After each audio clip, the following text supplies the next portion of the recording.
رسانه‌های معاند و بیگانه تلاش می‌کنند تا زندان‌های جمهوری اسلامی رو مغایر با حقوق بشر ابداعی خودشون نشون بدن. به همین خاطر برای اثبات حقانیت جمهوری اسلامی ما تعدادی از سفرای کشورهای خارجی رو به زندان اوین آوردیم تا خودشون بیواسطه از مشاهداتشون با شما بگن.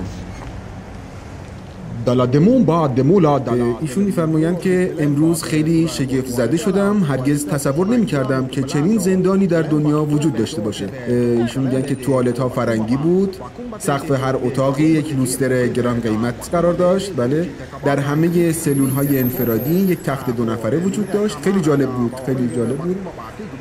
ایشون میگن که حتی در ورودی زندان هم رزرویشن بود که به زبان انگلیسی به ما و بقیه زندانی‌ها ولکام میگفت.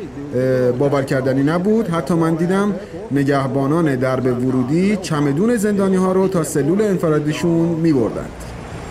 Hello, it is very nice that you stand and I'm very happy and kind of graduation.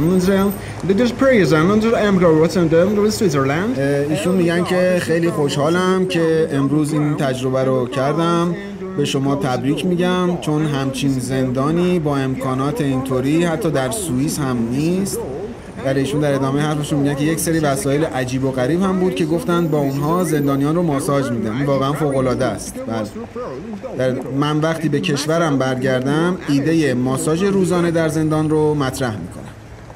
بالميل مia mavadada madembo ve boglade bo di milite morotere kotem boretta.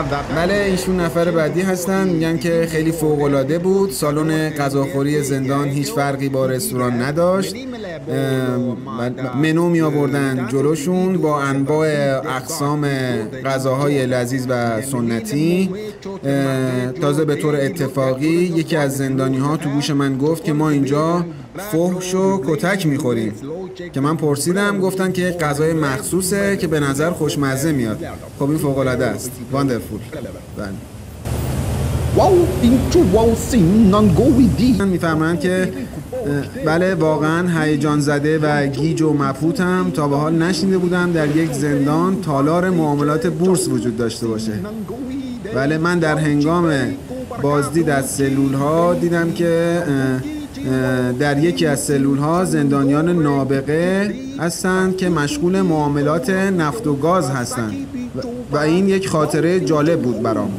ایشون میگن که حتی اونجا با آقایی به اسم بابک زنجانی آشنا شدم که میگفت در انباریشون چند تن نفت مونده و همونجای معامله نفتی کردیم.